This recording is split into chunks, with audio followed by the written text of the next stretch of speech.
বন্ধুরা, এই জিনিসটার কথা মনে আছে? দেখেন তো, একবার ভালো করে দেখেন তো। সিডি বা ডিভিডি, এই শব্দগুলো মনে আছে এখনো?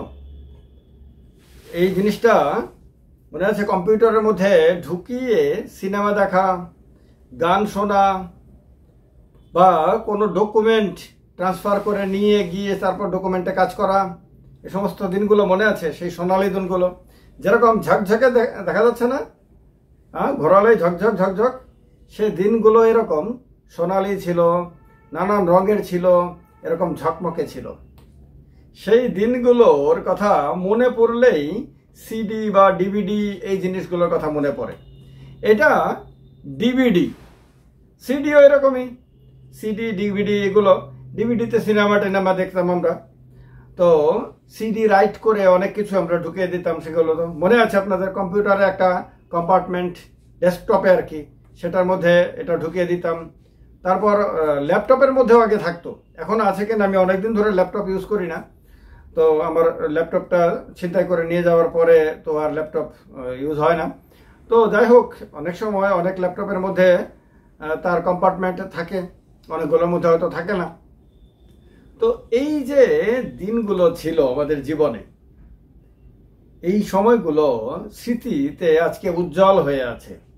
রিয়েল লাইফ স্টোরিতে এরকম অনেক জিনিস আছে, আমি তুলে ধরি আপনাদের সামনে, অতীতের স্মৃতিরও মন্থন করা। কারণ আমি জানি যে এইটা শুধু আমার মনে পড়ছে তা না, এটা আপনাদেরও সবার মনে পড়ছে, যারা এইগুলো ব্যবহার করেছেন। একেবারে বাচ্চা যারা ছোট, তারা হয়তো দেখেননি এগুলো। আমার এখনো এরকম কিছু কিছু জিনিস আমার ঘরে রয়ে গেছে। তো এগুলো আমার কাছে খুব স্মৃতিবহুল ব্যাপার। দেখলে পরে সেই পুরনো দিনগুলোর কথা মনে পড়ে। একটা ডিভিডির আগের দিনগুলোর কথা মনে আছে। তো ডিভিডিতে আমরা কিশোর কুমারের গান, মোহাম্মদ রফির গান, লতা মঙ্গেশকরের গান, এরকম বিভিন্ন শিল্পীর গান আমরা ঢুকিয়ে নিতাম, তারপর বাড়িতে এনে শুনতাম। অনেক সময় সিনেমাও দেখার ইচ্ছে হলে, সিনেমা এখন যেরকম খুব সহজে মোবাইলের মধ্যে আমরা সিনেমা দেখে নিতে পারি, বা যাদের ঘরে ল্যাপটপ বা ডেস্কটপ বা কিছু না কিছু আছে, আরামসে দেখতে পারি, ইন্টারনেটের সুবাদে ঘরের মধ্যে বসে দেখতে পারি। একটা সময় তো সেই সুবিধাটা ছিল না, তখন এরকম ডিভিডির মধ্যে একটা সিনেমা ঢুকিয়ে অনেকক্ষণ সময় লাগতো একটা সিনেমা রাইট করতে। তারপর সেটাকে ঢুকিয়ে নিয়ে এসে অন্য কোথাও আরামে বসে কম্পিউটারে আমরা দেখতাম। তাতেও প্রবলেম হতো, অনেক সময় টেকনিক্যাল প্রবলেম হতো, ঝিরঝির করতো, নানান সমস্যা হতো। তো এগুলো হতো। তো বিজ্ঞানের যে উন্নতি আমাদের জীবদ্দশায়, আমরা ছোটবেলা থেকে আপনার এই সিডির কথাই তো ভাবতে পারতাম না, সিডি ডিভিডির কথাই তো ভাবতে পারতাম না। তখন আমরা ছোট ছিলাম, স্কুলে পড়তাম, কলেজে পড়ার সময়ও সিডি ডিভিডি দেখিনি। তারপর একটা সময়ে আপনার কম্পিউটারের সঙ্গে পরিচয় হয়েছে মূলত কলেজে পড়ার সময়।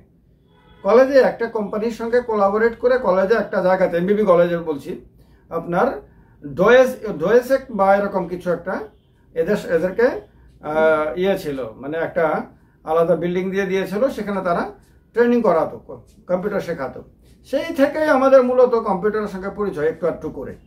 কিন্তু কম্পিউটারকে কিভাবে চালাতে হয় তো সব জানতাম না। প্রথম দিকে একটা ধারণা ছিল কম্পিউটার চালাতে হলে বোধহয় বিজ্ঞান জানতে হয়, বিজ্ঞানের স্টুডেন্ট হতে হয়। তো আমি ছিলাম আর্টসের স্টুডেন্ট। তো অনেক ভুল ধারণা সময় সময় থাকে না মানুষের মধ্যে, যেগুলো ধীরে ধীরে কেটে যায়। আমার মধ্যে এরকম একটা ছিল, যেমন টিভি জার্নালিস্ট হতে গেলে একদম সিনেমার নায়কদের মতো সুন্দর হতে হয়, এটা আমার মনের মধ্যে একটা ধারণা ছিল। তো তার কারণে যখন সংবাদপত্রে আপনার কাজ করতাম, দৈনিক সংবাদে যখন সাংবাদিকতা করতাম, বা এর আগে বা তার পরে, তখনও আপনার টিভি সাংবাদিকতায় স্যাটেলাইট চ্যানেলে কাজ করার কথাটা ভাবতে পারতাম না, এই ভুল ধারণার কারণে। তো একদিন একজন সিনিয়র সাংবাদিক, ত্রিপুরার ছেলে কিন্তু কলকাতাতে থাকেন, ওনার সঙ্গে আপনার বিএসএনএল এর ভেতরে একটা রুম আছে, যেটাকে প্রেস কর্নার বলা হয়, সাংবাদিকদের বসার জন্য। সেখানে একটা টেলিফোনও দেওয়া থাকতো। সেখানে গিয়ে আমরা গল্প করতাম, সংবাদ আদান প্রদান করতাম। সেইখানে আসার পরে উনি আমাকে বললেন, আমি ওনাকে বললাম, আরে টিভি সাংবাদিক হতে হলে তো অনেক মানে সুন্দর হতে হয়। আর আমার মধ্যে একটা ইনফিরিটি কমপ্লেক্স ছিল, যে আমি সুন্দর না, হ্যাঁ, তো আমি কিভাবে টিভি সাংবাদিকতা করব? তখন ওই সিনিয়র সাংবাদিক আমাকে ধমক দিয়ে বলে, ধ্যাৎ, তোকে কে বলেছে এই সমস্ত ফালতু কথা? হ্যাঁ, তুই টিভি সাংবাদিকতার জন্য একেবারে উপযুক্ত। তোর যে ক্যাপাসিটি আছে, তোর যা যোগ্যতা আছে, তোর মধ্যে যা দক্ষতা আছে, তুই আরামে তুই টিভি সাংবাদিকতায় স্যাটেলাইট চ্যানেল তুই কাজ করতে পারবি। তখন উনি আমাকে নাম্বার টাম্বার দিলেন। এরপরে সেটা আরেকটা ভিডিওতে বলবো, না হলে সব চলে যাবে, মানে আমরা অন্য লাইনে চলে যাব। তো পরে দেখলাম যে আমার ধারণাটা ভুল ছিল। এরপরে তো টিভি সাংবাদিকতা যতদিন কাজ করেছি, দাপটের সঙ্গে কাজ করেছি। আমার কাজ দেখিয়ে মাতঙ্গ সিং আপনার দিল্লি সাংবাদিকদেরকে খোঁচা দিত, কলকাতা, হায়দ্রাবাদ, গুয়াহাটি, এ সমস্ত জায়গাতে আমার কাজ দেখিয়ে তো এগুলো হয়েছে। তো এই যে আমাদের জীবদ্দশায় যেরকমভাবে উত্তরণ হয়েছে, সেই উত্তরণেও একটা সময়ে সিডি, ডিভিডি এগুলো এসেছে, সেগুলোকে আমরা ভরপুর ইউজ করেছি। আমি তো ব্যাপকভাবে ইউজ করেছি। তো এরপরে আবার আর একটা সময় এলো, এখন সিডি, ডিভিডি একটা ইতিহাস। আমি যখন দেখাচ্ছি আপনাদের কাছে, আমি শিওর যে আপনাদের প্রত্যেকের কাছে এটা একটা অতীতের স্মৃতি হিসেবে আপনাদের মনে পড়ছে এবং ভালো লাগছে আপনাদের কাছেও, যে হ্যাঁ ভাই, এগুলো তো একটা সময় আমরা সবাই ইউজ করতাম, এখন তো আর এগুলো ইউজ করার কোনো দরকার লাগে না। এখন তো আপনার এত ইজি হয়ে গেছে যে এখন ক্লাউডে সব স্টোর হয়ে থাকে। আপনি যে কোনো জিনিস আপনি ক্লাউডে স্টোর করে রাখতে পারেন। এখন আর এইগুলোর কোনো ব্যাপারই নাই। এখন এগুলো ইতিহাস, এগুলো শুধুমাত্র স্মৃতি। কিন্তু পুরনো স্মৃতি যখনই মনে পড়ে, যখনই আমাদের মনের মধ্যে জেগে ওঠে এবং আমরা সে পুরনো অতীতের দিকে তাকাই, তখন কিন্তু দারুণ লাগে, রোমাঞ্চকর লাগে। এত রোমান্টিকতা, মানুষ তো রোমান্টিকতা বলতেই বোঝে ছেলে আর মেয়ের মধ্যে প্রেম, কিন্তু রোমান্টিকতা নানানভাবে আমরা এনজয় করতে পারি। প্রকৃতির দিকে তাকালে, আকাশের দিকে তাকালে রোমান্টিকতা অনুভব করা যায়। সমুদ্রের দিকে, পাহাড়ের দিকে, প্রকৃতির নানান উপকরণের দিকে তাকালে এক অপূর্ব রোমান্টিকতা আপনার মানে অনুভব করা যায়, রোমান্টিক আনন্দ নেওয়া যায়। তো ঠিক তেমনি আমরা যখন অতীতের দিকে তাকাই, অতীতের স্মৃতিগুলো আমাদের কিন্তু এক অপূর্ব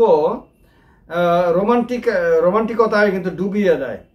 তো এই কারণে এই রিয়েল লাইফ স্টোরিতে জীবনের যে রিয়েল যে ঘটনাগুলো, অতীতগুলো, বর্তমানগুলো, সেগুলো তুলে ধরা হয় এবং আপনাদের ভালো লাগে বলে আপনারা ভিডিওগুলো দেখছেন, চ্যানেলটাকে সাবস্ক্রাইব করছেন, লাইক করছেন, কমেন্ট করছেন, ছড়িয়ে দিচ্ছেন। তো তার কারণে আমার মধ্যে উৎসাহ বাড়ছে। আমার মনে হচ্ছে যে এরকম ব্যতিক্রমী জিনিসগুলো একের পর এক তুলে ধরি।